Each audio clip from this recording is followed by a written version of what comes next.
Hey, what's up, y'all? I'm back with another video, and today we have this Meatlovers baked spaghetti, y'all. If you're into it, y'all, sit back and let's go. Alright, y'all, so this is just a shot of all of the ingredients. You see the cheese, you see the different meats, the Italian sausage, the smoked sausage, the different spices, the tomato sauce, the garlic, the ground beef, and all of the veggies that I'm using, red and green pepper, red onions, and some tomatoes. Now, y'all, I am just going to start cooking the spaghetti noodles. I had 1.5 pounds of that spaghetti noodles, and I'm just using some beef BTB as well, just to kind of like give it some beef flavor. Now that's all cooking, that's done. And now for the actual meat sauce. So I'm going in with 1.5 pounds of ground beef.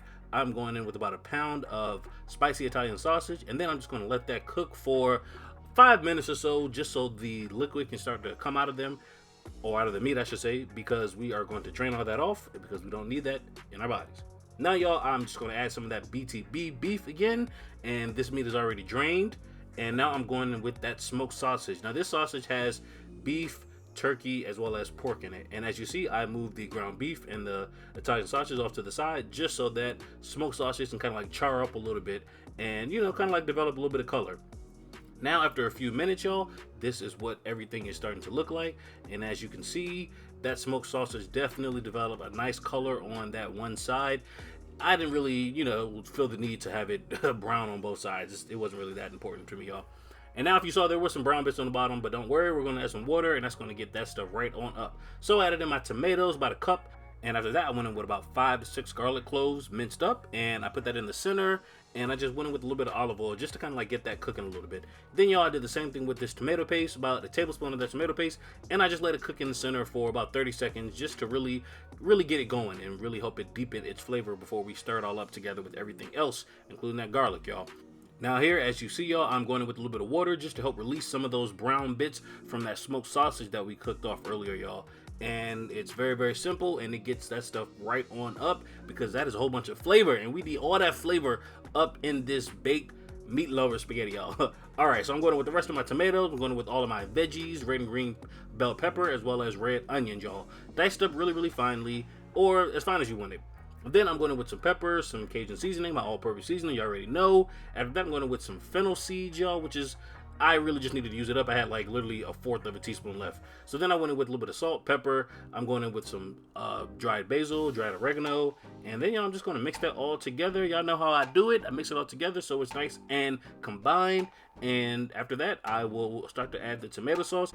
And that's really when this stuff is really going to start to come together, y'all. So now after about 10-15 minutes or so cooking on medium heat, I'm just going in with all of my tomato sauce. So I used crushed tomatoes. I used about 54 ounces of that, and then I used the rest of the ounces of just tomato sauce. So 64 ounces in all. I can't do all that math right now, but do the math.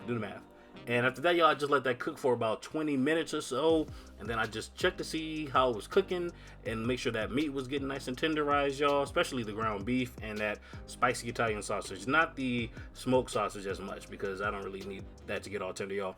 Anyway, I let it cook for another 15 or so minutes, y'all, and then I went in with all of that spaghetti. I went in with that cheese. That was about 2 pounds of that Colby Jack cheese. I used another 2 cups of that Parmesan cheese right there, and then I'm going to add 2 more cups of that Parmesan cheese into the actual baked spaghetti when we put it in the casserole dish, y'all. So then I just spent a little bit of time mixing it all together. Y'all know I like to live on the edge, and I just be having stuff filled to the brim, so just bear with me, y'all. But this is what that spaghetti is looking like while it's in that pot. And after that, we are just going to go in with a few last little touches of seasonings. At this point, I checked it for taste and make sure it was to my liking, but it wasn't, so I went in with a little bit more salt, pepper. I went with a little bit of sugar, a little bit more of that dried basil, and then I just mixed everything all up together to make sure it was nice and combined. Some little olive oil, as well as some of that oregano as well, y'all. And then I just tasted it to make sure it was all good. That's an important step because once you put it in this pot, you cannot, you can't do anything else with it, y'all. It's already in there. So now I'm just going in ever so gently to make sure I'm not just spilling all that spaghetti everywhere, y'all. Then I just put it in a nice little even layer, y'all. And after that, I'm going in with some more of that Parmesan cheese that I told you about. So that's about 1.5 cups right there. No, that's about 2 cups of that Parmesan cheese that I'm going in with. And then I'm going in with the remaining half of that spaghetti. And so I don't know if you like your baked spaghetti kind of like on the wetter side or on the drier side, but I kind of like mine like in the middle. So this was like the perfect sauce to pasta ratio for me, because you know it's already going to kind of like dry up a little bit more when you bake it in the oven for like 30 minutes or so, y'all. So do what you want to do, but that's just my kind of like pro tip for you, y'all. And then, y'all, this would not be a Meat Lovers baked spaghetti without some pepperoni or some other kind of just random meat on the top, just to make it real extra. So I'm going in with some of those pepperonis, y'all. Place it in the oven for about 30 to 40 minutes on 375, and this is what you have, y'all. Now, y'all, just cutting into it, showing you what it's looking like, and it is the perfect consistency for me, y'all. Like I said, if you want yours a little bit drier and a little bit firmer, definitely, you know, you can use more noodles or you can use less of that pasta sauce, but do what you want to do, y'all. But that's all I have for y'all today. I really hope you enjoyed this recipe. Definitely let me know down below in the comments, what other kind of recipes do you want to see me make? All right, let me know. So as always, y'all can hit that like button, y'all can subscribe to the channel, you can share the video, and I will see you in the next video, y'all. Later.